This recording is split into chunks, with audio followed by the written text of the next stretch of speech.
The place where it really starts coming into effect is if there's a restaurant down there and it makes sales of less than $2 million. Let's say somebody, they open up and they make less than $2 million. You're not going to get any percentage rent at all. Whereas under the previous lease, you would have gotten some amount. You know, you just would have depended on exactly how much it is. That's the change they're making there. They're making a concession in the percentage rent based on sales. When we had Long Beach Lookout open, what were we getting it from them at that time? What was an average year? There was a percentage rent being paid.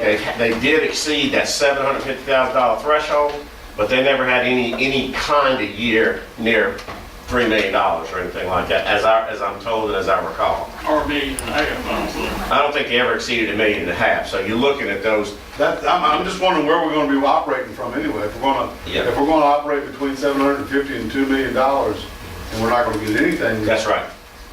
Jim, That's something to look let at. me ask you, and this is late date for me to pay attention to this. Well, I really have already said something a few months ago. What is there anything in there about when they look at the lease for adjustments and base rent? Yeah. The base, I didn't read. well, there's an annual inflation increase, 3% every I mean, year. it's goes up. every year. It's not. Well, there's just that 3%. Well, that's okay. Then in 25 years, they stop. We do a complete reappraisal of it and go back to market value, whatever that is. Okay, that's what I was talking about, like when they look at the whole contract. Yeah. All right. Is it, I don't want to be put in a position of being a proponent or a detractor of this. I wrote down what, I work for you, you tell me what to write down and I write it down. I don't say it was a good thing or a bad thing. But I will tell you the justification that was presented by the tenant here was that a good professional operation, a restaurant, the size he wants to build, the operating costs are so high that they don't start making any money until they reach those higher numbers. If you take a percentage below $2 million, there's basically no profit in it, and he's having trouble attracting a legitimate operator to the restaurant. And he's building a bigger scale restaurant than was there. He's trying to put something in real nice, high end, and so he needs these concessions to enable the operating cost not to be so high from up to, $1.5 million, that amount of money. That's his argument.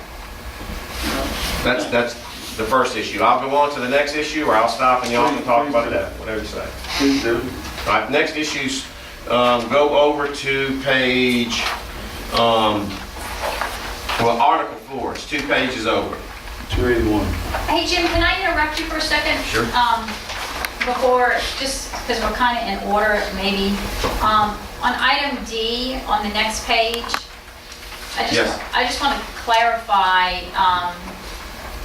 it refers to percentage rate equal to 2% of annual gross gaming revenues derived from any gaming operations located on the leased premises. Right.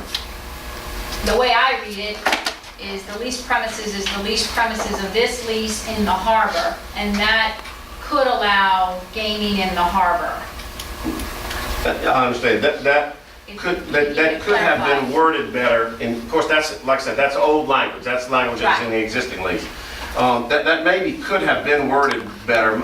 The lease in an earlier section says categorically, Right. no gaming south of 90. What this is in there for is, if somebody,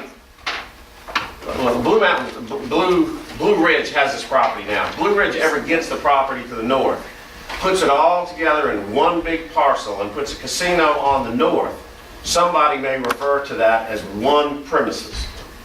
Well, what we're saying is, if he puts a casino to the north, that's part of our deal. We get our percentage off of that I just casino. want to clarify that, there was some confusion as to that. Is that an out to have gaming south of 90? I don't just think, want to clarify I don't think that it's an that's out, but I'm okay. not too proud to admit, if we had the whole thing back in front of us, I might could wordsmith that a little bit better and say 2% of annual gross revenue derived from any gaming operations on lands,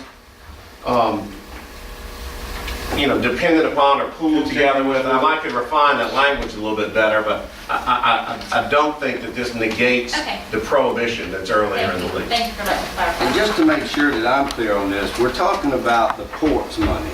Yes. This is not, we don't get any money from this at all that we're talking Sales about. tax, We're gonna get sales tax. and If they build the restaurant. Right. Right. But But it is as money far for as the all port.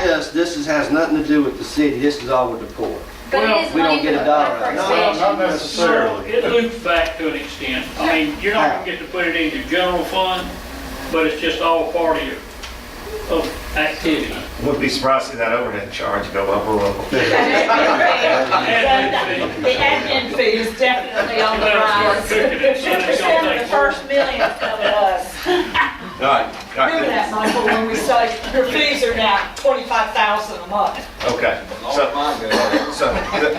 the concession there, the concessions that were made by the Port Commission were because there was a much bigger, more expensive, nicer operation being planned down there, and the Port Commission felt like it was worth it to get that kind of operation in Long Beach rather than a much more modest operation. That was the thought.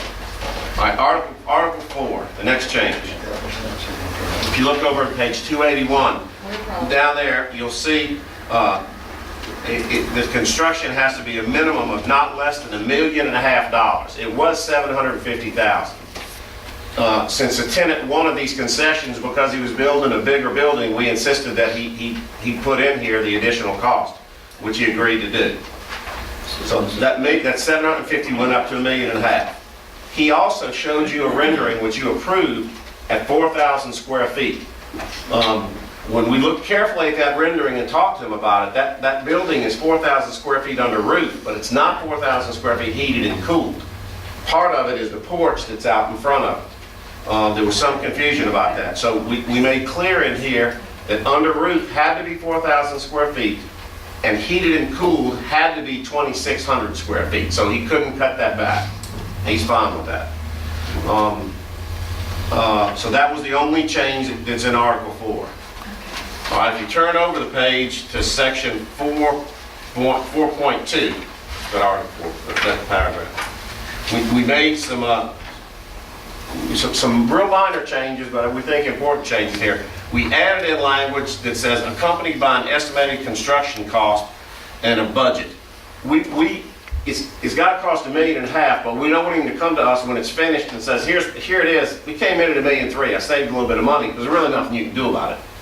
We requiring him to give us a budget in advance, showing us that in fact it is going to cost what we say it's going to cost. It is that much of an investment. He says it's going to be at least that, so he doesn't have any trouble doing that. So they're being a little bit more careful to make sure that we don't approve something that comes in at less than what we want it to be. All right. Then on down the page, there are some changes. Importantly, he's got until August 1st to finish construction. Remember, we had December 31st this year. That simply can't happen now. So that date has been extended out to August 1st.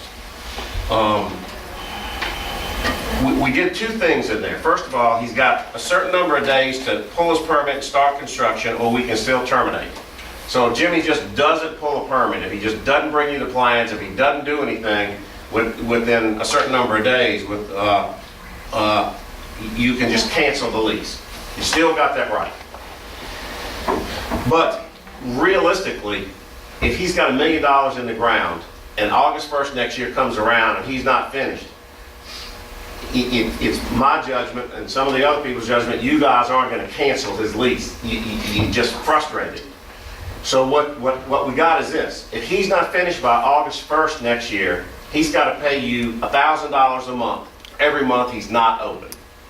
That replaces, say, the sales tax. I mean, if he opens August 1st, you start getting sales taxes.